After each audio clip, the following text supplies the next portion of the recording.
Hey guys, I hope everyone is happy and healthy at home.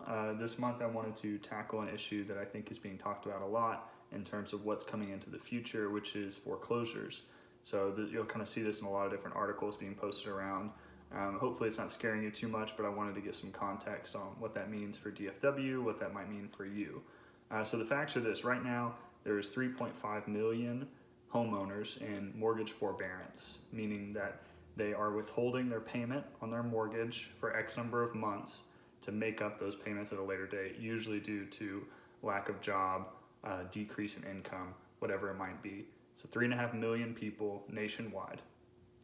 Now, the CARES Act that Congress passed allows a 12-month forbearance period. So a lot of people are talking about, well, 2021 is going to be when everything hits the fan because that 12 months will be up.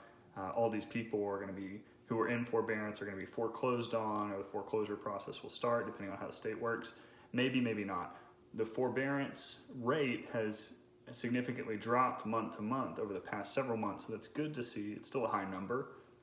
And we're talking about, of those 3.5 million, probably 500,000 or more, give or take 500,000, are actually in serious issue and serious struggle when it comes to potential foreclosure. So how does that really relate? Well, in 2008, that's about half the number of people that were projected to foreclose on, which we all know how that turned out. Very bad, sent the housing market into a crisis, and now people are kind of expect, well, will that happen again?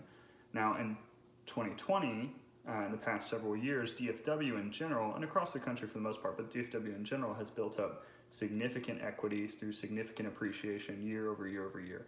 We had 3 to 5 years that were consistently above 8% on average appreciation for a typical house. So a lot of you guys have done really well, and I think that's awesome. For the people who may have lost their jobs, maybe in forbearance, maybe thinking about being foreclosed on, the good thing and the silver lining in what is a terrible situation is that they have equity in their houses more often than not. Now, this won't be the case for everyone across the board, but it's a big reason why 3.5 million people are in forbearance, but nowhere near 3.5 million will be foreclosed on because they have the potential to sell their house. Then I want to bring that into current reality. What does that mean for most of the people watching this video? So I'm sending this to my sphere, the people I've worked with, friends and clients.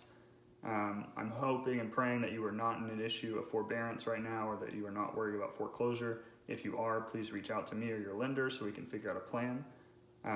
But does forbearance and foreclosures in our area have an effect on the housing market? Yes, to some degree. So when there are foreclosures, or when there are more sales because people are worried about being foreclosed on and they want to move to the rental market, brings in more inventory, brings in more houses.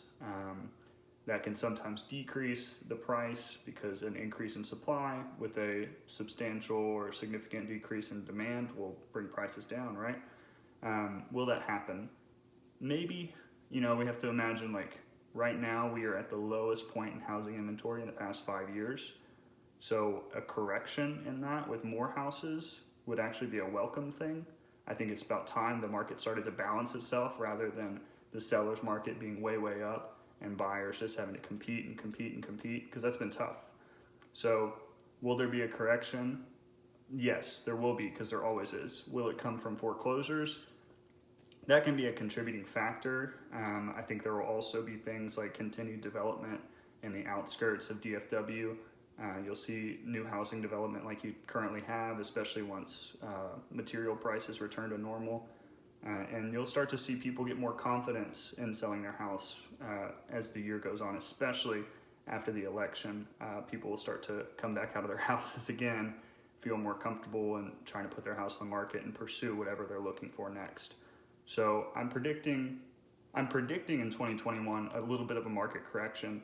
I'm not predicting what people might see as a 2008 scenario where the bottom just falls out and everything goes to hell. I'm not seeing that at all. I don't think that's necessarily coming, but we'll just continue to keep an eye on it. I'll continue to keep you updated, and please reach out to me if you have any questions or concerns, and hope to be of service to you guys.